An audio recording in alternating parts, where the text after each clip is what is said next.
PKB sekarang, PKB-nya itu yang diambil dicuri.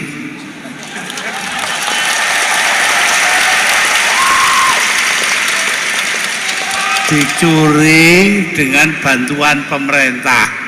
Dicuri dengan bantuan pemerintah.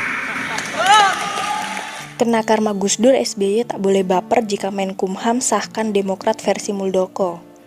Beberapa hari terakhir ini, Indonesia dihebohkan dengan masalah internal Partai Demokrat.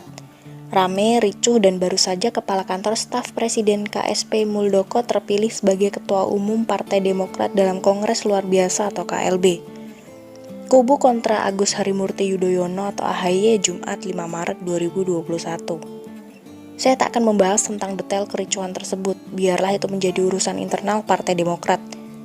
Yang akan saya bahas dalam artikel ini adalah karma Gus Dur yang akhirnya menimpa SBY. Begini penjelasannya.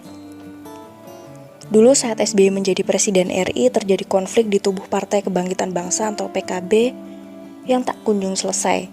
Saat itu Gus Dur selaku Ketua Dewan Syuro PKB yang sah memecat Ketua Dewan Tanfidz DPP PKB yang dijabat oleh Muhaimin Iskandar atau Caimin. Atas pemecatan itu, Muhaimin akhirnya mengajukan gugatan secara resmi ke PN Jakarta Selatan.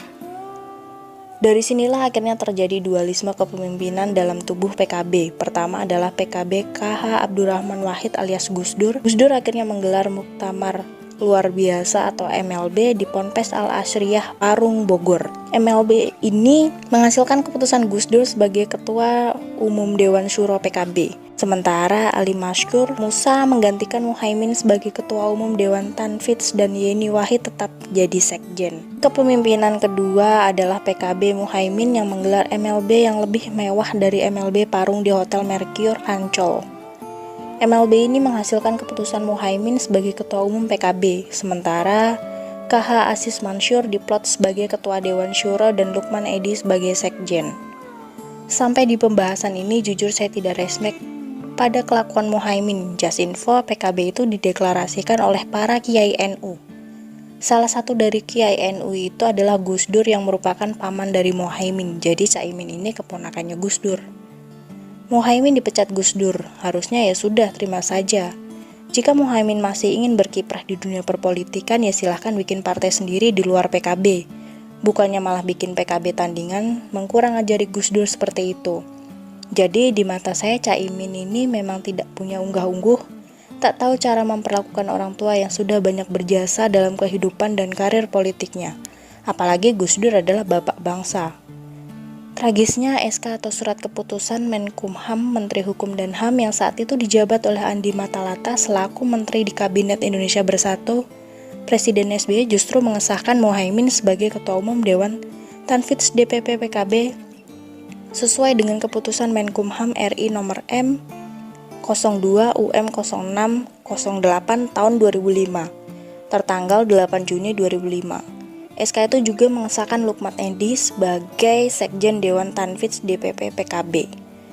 Entah ada permainan apa di balik ini, semua saya juga tidak tahu dan tak mau tahu. Yang saya tahu Gus Dur sama sekali tak pernah keluar-keluar menjelek-jelekan Muhaimin apalagi membuka aib Caimin. Dan satu lagi yang saya tahu, pelengseran Gus Dur dari PKB, partai yang dideklarasikan dibesarkan oleh Gus Dur ini terjadi di zaman SBY. Catat.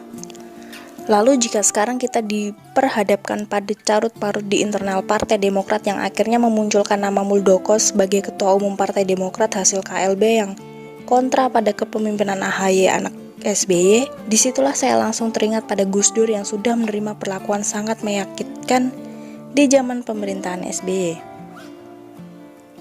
Sejak dulu saya selalu percaya bahwa yang kita tabur itu juga yang akan kita tuai. Mau pakai istilah hukum tabur tuai atau hukum karma sama saja. Intinya jika kita menebar kebaikan, maka kebaikan itu juga yang akan kita tuai. Begitu juga sebaliknya jika kita menabur kejahatan. Dan karma Gus Dur inilah yang sekarang sedang dihadapi oleh SBY sehubungan Pangeran Putra Mahkota Cikeas yang tidak dipercaya oleh sebagian kader Partai Demokrat itu sendiri.